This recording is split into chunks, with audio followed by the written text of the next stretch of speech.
Chers amis de Britannia, je vous souhaite la bienvenue dans cette nouvelle histoire. Un récit qui, cette fois, vous paraîtra peu ordinaire. Quoique, je vais vous parler d'un monsieur qui se nomme Gérard Manvussa. À vrai dire, il porte très bien son nom, celui-là. Pourquoi ? Tout cela remonte à fort bien longtemps. Gérard était un jeune fermier qui n'arrivait pas à accepter le fait d'être de passage sur terre. Gérard était un ambitieux. Il rêvait de grandeur comme de richesse. Il faut avouer qu'il ne manquait pas de courage non plus. Un jour, il se fit soldat, et grâce à sa vaillance, le roi du royaume de France le remarqua et lui confia le commandement de son armée. Gérard remporta de nombreuses guerres et n'hésita pas à regarder la mort en face. Cependant, la mort, il ne la désirait pas, vous me direz. Qui désire mourir ? Oui, en effet, il y a ceux qui se jettent d'un pont, les autres qui s'empoisonnent, mais en mettant fin à leur jour, ont-ils le droit au repos éternel ? Ça, c'est une question qui restera éternellement sans réponse. Bref, pour aller droit au but, Gérard ne voulait pas mourir. Il voulait devenir immortel. Foutaise, me direz-vous. Attendez de voir la suite. Grâce à ses victoires, le roi l'enleva du commandement de son armée et le nomma Premier ministre. L'orgueil de Gérard ne connut plus aucune limite et les courtisans de l'époque ne l'aimaient pas. Ils envisageaient même de le ramener sur terre, le jugeant trop arrogant. Un jour, l'un d'eux eut la prudence de reprocher ses origines. En effet, il fut un temps où Gérard n'était qu'un simple fermier. En colère, avec l'accord du roi, Gérard enferma le courtisan dans un sombre cachot. L'intéressé dit à notre orgueilleux « Tu as beau être puissant ici-bas, comme moi, ton heure viendra. Ce jour-là, je souhaite que la mort ne te fasse pas de cadeau. » Gérard fut choqué par cette remarque et rétorqua « Effectivement, elle ne m'en fera pas puisque je ferai en sorte de ne jamais mourir. » Crois-tu vraiment à ce que tu dis ? Si tu le penses sincèrement, alors tu es encore plus fou que ce que l'on dit de toi. La nuit suivante, Gérard fut tourmenté par les paroles du courtisan. Il venait juste d'avoir 35 ans. Il savait qu'il pouvait mourir à tout moment. C'est alors qu'il prit congé auprès du roi et se rendit dans une forêt à la rencontre d'un sorcier. Car, en ce temps-là, ceci voguait là où les hommes, comme les femmes, n'aimaient pas se rendre. En le payant fort bien, le sorcier lui apprit « Je connais un monde qui n'a rien à voir avec le nôtre. » C'est-à-dire un monde où la magie est présente partout. Un monde où le mot « travail » n'existe pas. Un monde où la mort n'est pas considérée comme nous la voyons. Quel est ce monde ? Ce monde se nomme Britannia. Comment puis-je m'y rendre ? Tu as de la chance. Je suis l'un des seuls qui connaissent le secret pour y pénétrer. Le sorcier récita une formule. Soudain, un portail magique s'ouvrit devant les yeux stupéfaits de Gérard. « Nom d'un tonnerre, Gérard Manvussa !» lâcha Gérard. « Il me semble qu'on t'a appelé ainsi pour honorer la mémoire de ton père, » dit le sorcier. « Non. »« Je me serais bien passé d'une telle identité, » affirma Gérard. « Entre dans ce portail, pars à la découverte de Britannia. Là-bas, tu trouveras certainement un moyen pour acquérir l'immortalité. » Gérard arriva à Britannia. Ses yeux s'émerveillèrent sur la beauté du paysage qu'il découvrait. Il fut encore plus surpris lorsqu'il croisa un groupe de centaures. À qui pouvait-il demander de l'aide ? Sa réponse arriva très rapidement. Une sorcière s'avança vers lui. Elle paraissait très âgée avec son dos voûté et son nez crochu. On aurait pu croire qu'elle sortait directement du conte de Blanche-Neige et les 7 nains. « Hé, te voilà, cher Téréa. J'ai rarement vu ça. »« Comment connaissez-vous mon identité ? » « Pardon, J'affirmais qu'il m'était rare de croiser des terriens si téméraires. Que viens-tu faire à Britannia? Je recherche l'immortalité. Oh, par tous les Britanors. L'endroit où tu pourrais l'acquérir est l'île aux sirènes.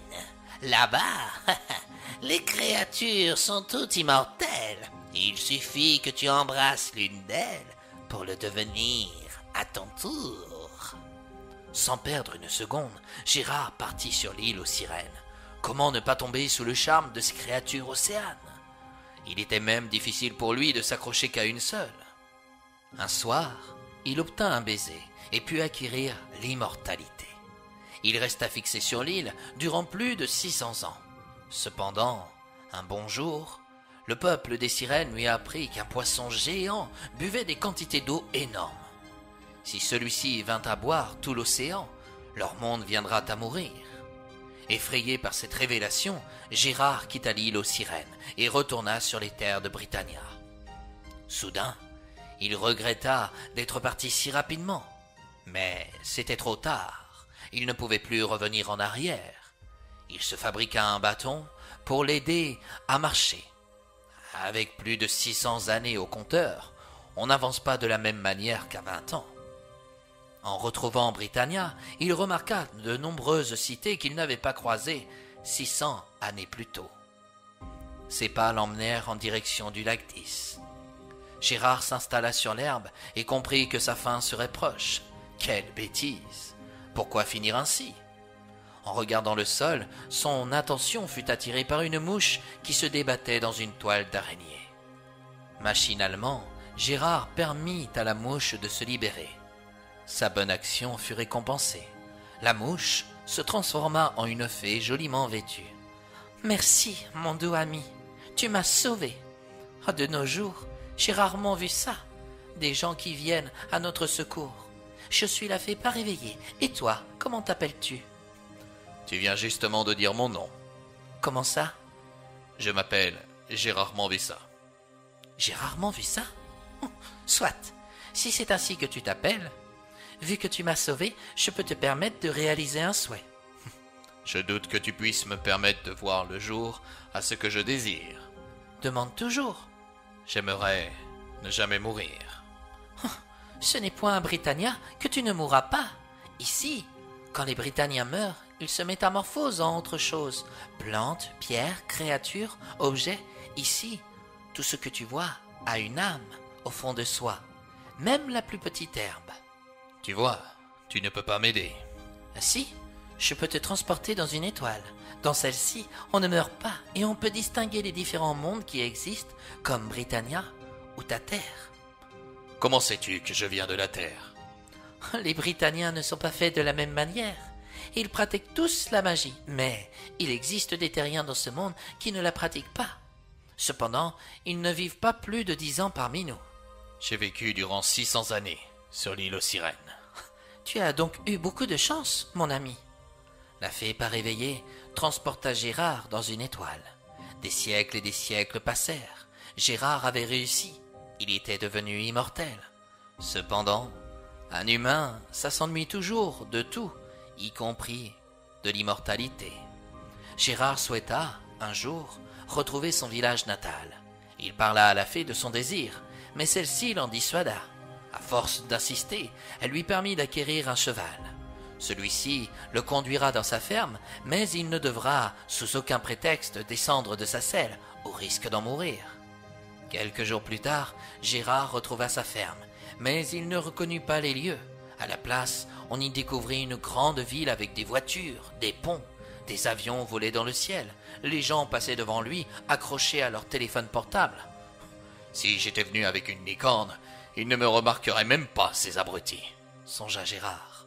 Soudain, il croisa un jeune de 20 ans. Celui-ci attendait son bus pour aller au lycée. Gérard s'approcha de lui et lui demanda ce qu'il faisait. Le regard méfiant, le jeune homme préféra l'ignorer en mettant des écouteurs dans ses oreilles. J'ai rarement vu ça, des gens si... Oh, par tous les Britanors. J'en perds mes mots tellement c'est... Il n'était pas courant de voir un homme sur un cheval au beau milieu d'une ville, dans une tenue de chevalier en plus. Sans le savoir, Gérard se faisait photographier par des inconnus qui partageaient leur surprise de le croiser sur les réseaux sociaux. Quelques heures plus tard, notre orgueilleux retrouva l'air de la campagne.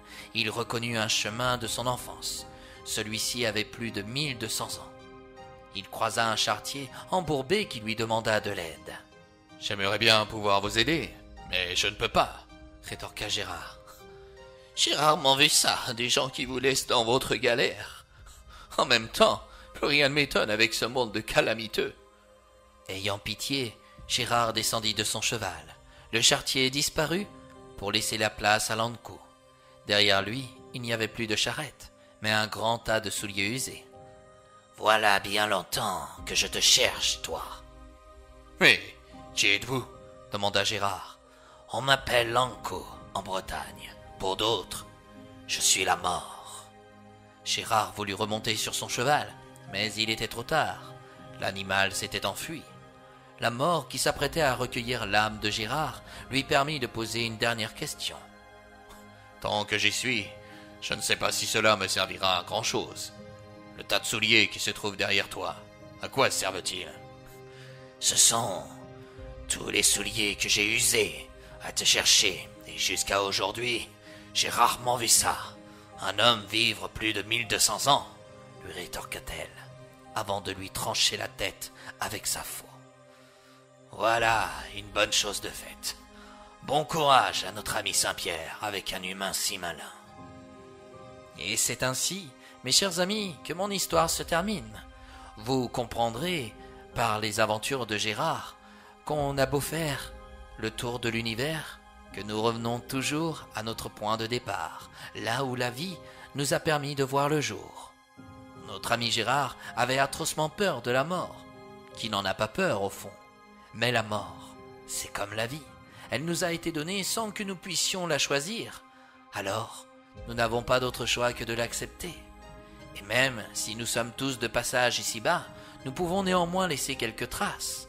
Des traces qui deviendront peut-être à leur tour intemporelles. Et par le biais de celles-ci, nous aurons, qui sait, le loisir d'affirmer que nous sommes devenus à moitié immortels, de l'autre côté de la rivière.